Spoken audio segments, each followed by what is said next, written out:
వేములపల్లి అను చిన్న గ్రామం. మట్టి గోడల ఇల్లు, ఎర్ర కప్పులు, అట్టడుగు రోడ్డు, సాయంత్రం వాన వాసనతో, మల్లెపూల పరిమళంతో నిండిపోయేది. ఆ గ్రామంలో చిన్న అను బాలుడుండేవాడు. అతని దగ్గర ఒక ప్రత్యేకమైన గిఫ్టుండేది.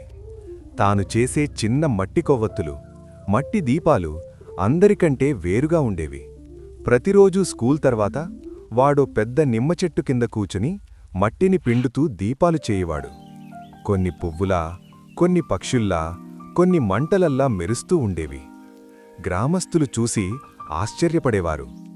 కాని వాళ్లు ఎప్పుడూ అదే మాటనే చెబుతుండేవారు. చిన్నా, దీపాలంటే పండగలకే, ఇలా రోజూ ఎవరు వెలిగిస్తారు? చిన్నా నవ్వేసి మళ్లీ మట్టినే పట్టుకునేవాడు.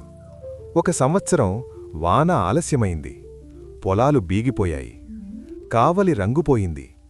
పెద్దవాళ్ల ముఖాల్లో ఆందోళన. దేవాలయ ఘంట కూడా మోగలేదు. ఆవేదనతో నిండిన నిశ్శబ్దం మాత్రమే. ఒక రాత్రి చిన్న దేవాలయ మెట్లమీద 100 చిన్న దీపాలు అమర్చి వెలిగించాడు. సువర్ణంలా వెలుగు గ్రామమంతా విస్తరించింది.